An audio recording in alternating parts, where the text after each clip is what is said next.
Kali Tuhan dibata para siruhan mau lihat perlungan kemudian separuh siang serohana turunkan ala di perlungan nyuruh pergi jadi siruhan itu Bakit nabuhi kami para pungkong ito atau kami ikalawang sikat iba kasumi kasubulong bulong iba kasalas kiro atau kami aliawang kartikan basa Inapunan ang lumasong ni anak ko magpuno ni Julian.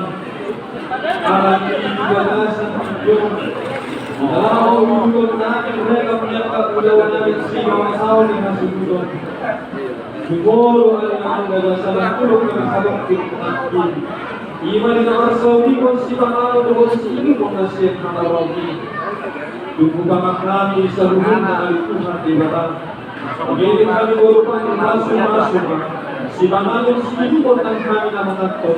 Ang malupat tumalim kami sa buhut na magkorong ang urupan ng manipasok kami urupan. Tarungungi, inalago ng duty ang kalulog na manang iho. Asa sa itoktong iganasan kiras ni Rohan ng parulog-ulogod na siyako. Sa kong ay ang dagasal, inalago magpahigulang namin galing konti na laro. Sa gumaariyaman naman juruhan na kanay yung marsarasada. Taukas na nakotong dagas na ibig. Nasa tokong sakat kami. Ibagasan ay pasok na kulog-kulog na siya ko. Ulan yun namin iparjalanan ni Mulunaya. Na marlaw ko sa lumanan. Inisip, tutut ko siya at iruman ang yung bilik. Kamo na yung lumang masasama niya sa namin.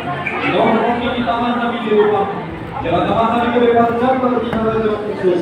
Ini sudah pinasara ke orang masuk ini. Juga pada Kristus Yesus Tuhan kami. Pertanian kami itu. Asih rohani Yesus Kristus. Kalau rohani lewat apa? Dokter Saul seperti berbagai tampilan kita. Amin. Pinasara manusia itu. Ada, saya mau langsung pulang. Aku tahu belum ini bisa langsung dong. Oh, pakai dua. Dari agak digeser mata. Hah? Belum bisa berdua.